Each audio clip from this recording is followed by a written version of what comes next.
Hello everyone. Welcome back to Grounded Roots Healing. I was looking at a bug crawling inside the car here.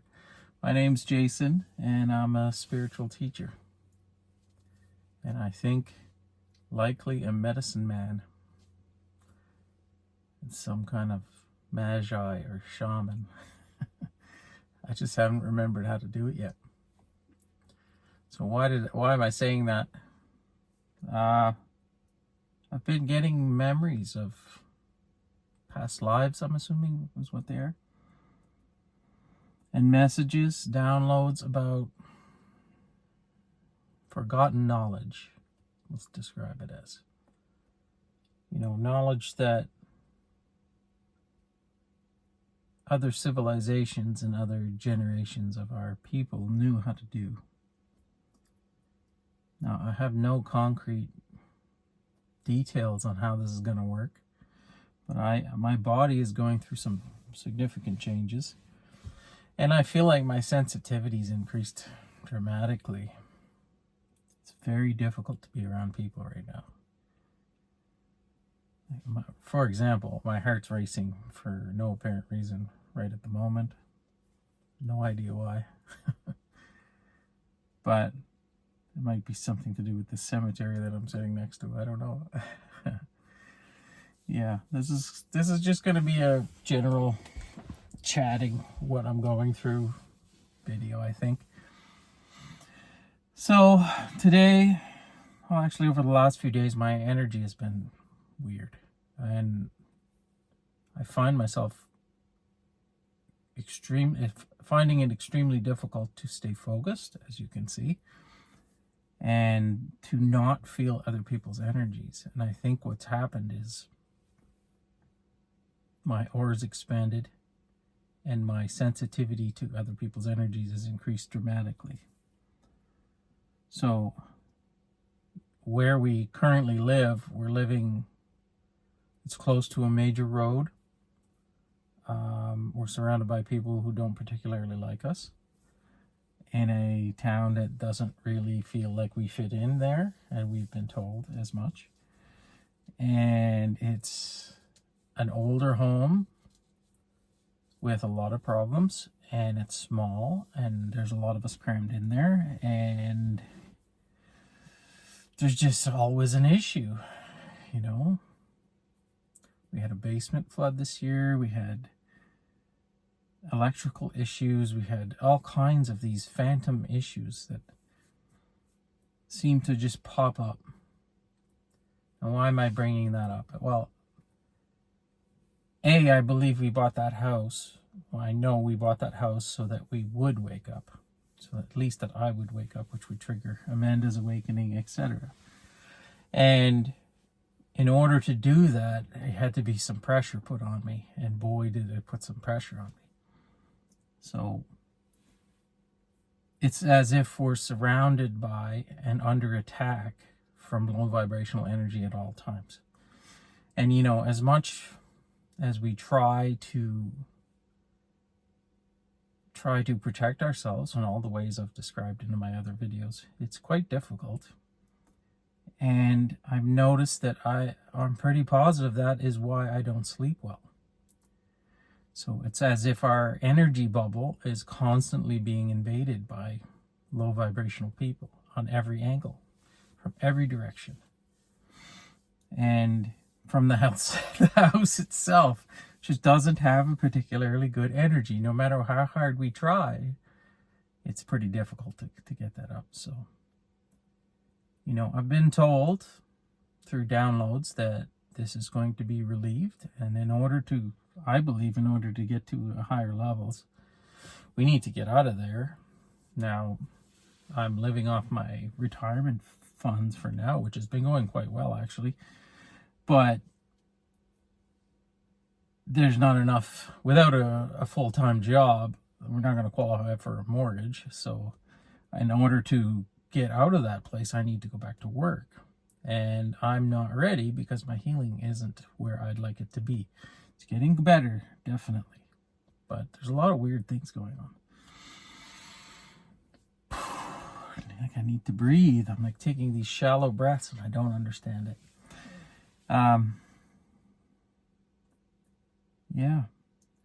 So I thought it wise today, and Amanda agreed that I should just go out in the woods. That's why my hair's a mess, and I'm just out in the middle of nowhere, trudging around through the woods trying to get some peace and get grounded. And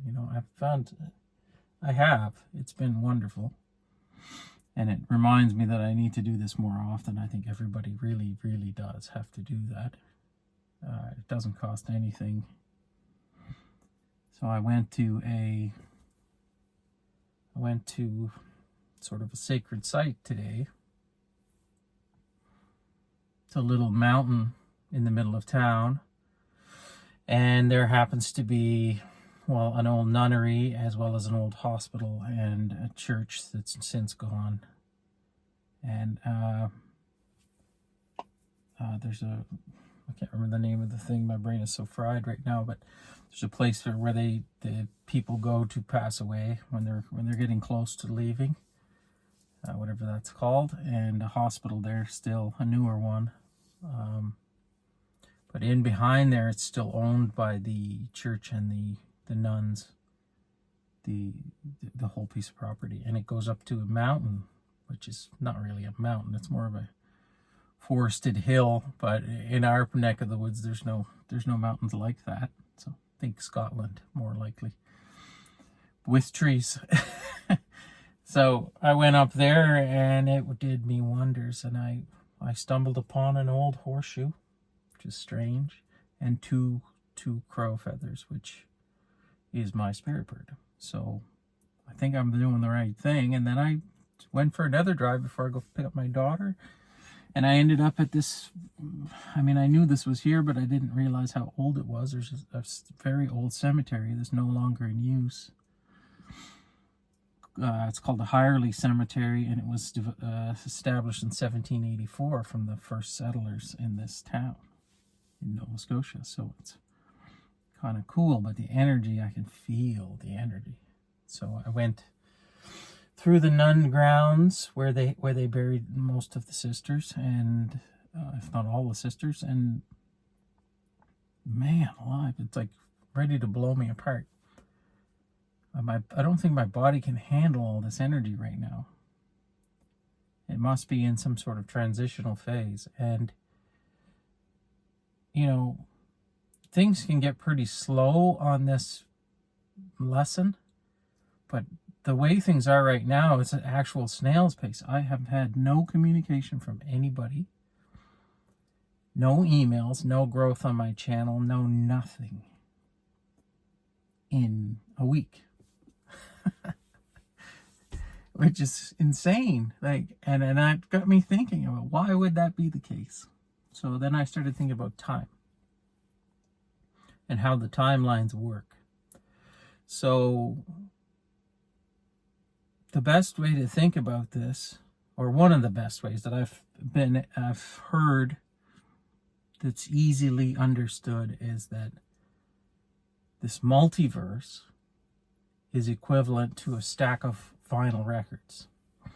And each record would be a timeline of your life. And however many stacks or records you have in this stack is your possible outcomes of your lives.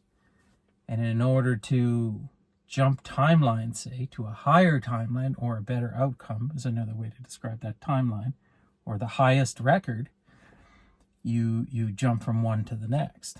So each one of those has a decision point, and then you go up record or down a record based on your decision. And each one of those points, it's a good way to visualize it. It's obviously not accurate, but it's impossible to be accurate, because you're trying to describe stuff that's pure energy and vibration in a three-dimensional way where it's impossible.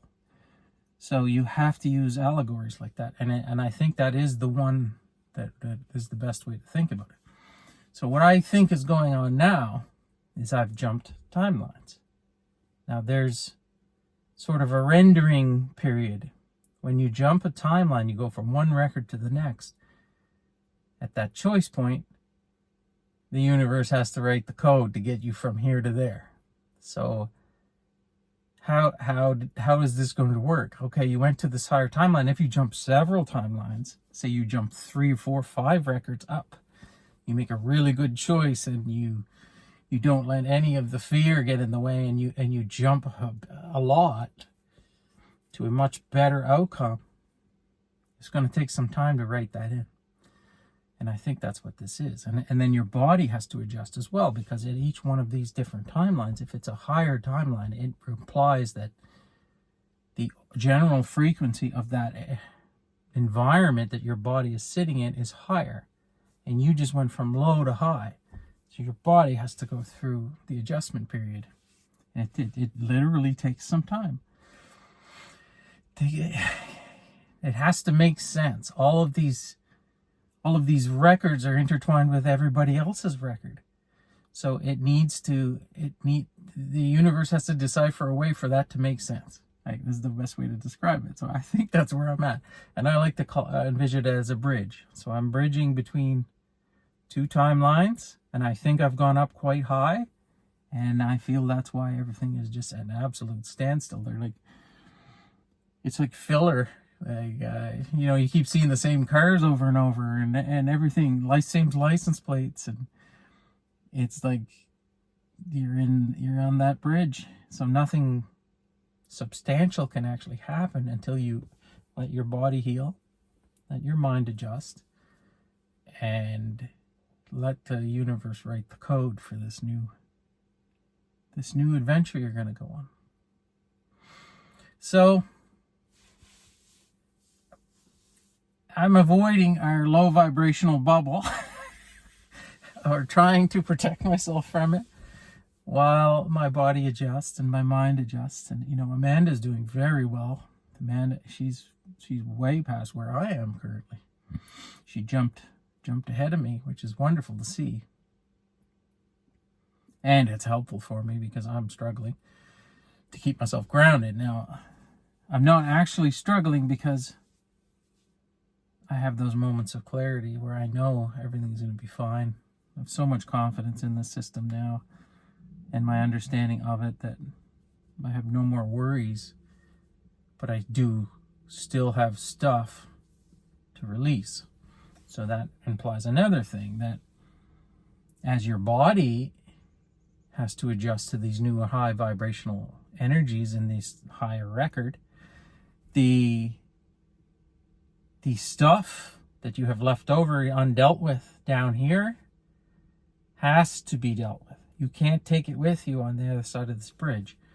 So I'm not saying I had a harder life than Amanda, because that's just different, but I definitely had more emotional trauma to release. So if there's any of that left, it's got to go. So it comes up. And it's not to come up to be hashed over and to drive you insane and to spend days and days on it. It's to bring it up and then release it, because you cannot take any of this lower vibrational stuff after you've jumped timelines with you to the higher timeline. So, yeah, it's a good thing, Do I feel particularly good right now? Not at all. But I felt worse, and I know it's for a good reason. So I'm excited. I feel like I finally figured out this game enough that the universe can put some abundance in my lap, where I can make the most of it. And I think it would do us a world of good to get into a more peaceful environment to live in and exist in, where we're not completely surrounded by low vibrational energies in every direction. Not everything is difficult. Like our dryer is starting to break and won't dry the clothes properly. And I broke the stove, like I said earlier in another video. And the dishwasher doesn't work properly. And, this just keeps coming.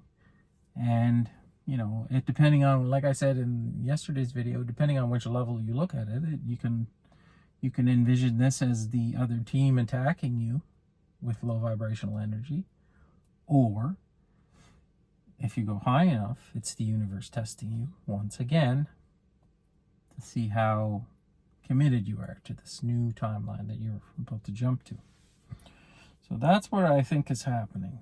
And I think there's not much you can do about it, you know. Try to give yourself some good food. I just had some sushi and a nice organic juice. Got a good book. Get my feet on the ground, get out in nature, see some deer and wildlife and bald eagles, and go find some trinkets in the environment, and try to give myself some time to adjust to this wherever we're heading. But you know, it is my gut feeling that something big is coming, and that, you know, things are going to get a lot easier on that side of things. But as they often say, higher levels, higher devils. Bigger levels, bigger devils. So the tests never stop. You can jump to the higher level, and then you'll end up with more tests. But they'll be even more difficult tests, but you will hopefully have learned enough to manage those new devils, let's say. Yeah, so I think I'll leave it there. We're off to Reiki and breath work on Tuesday, and I have a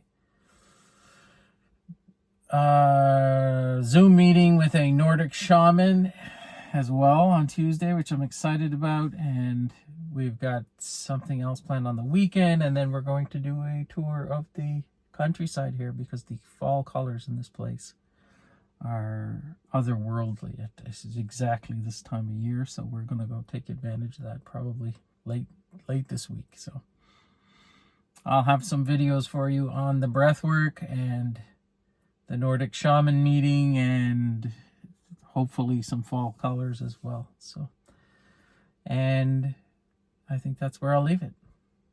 So, as I always say, I hope this video finds you well. I love you all, and we'll see you tomorrow.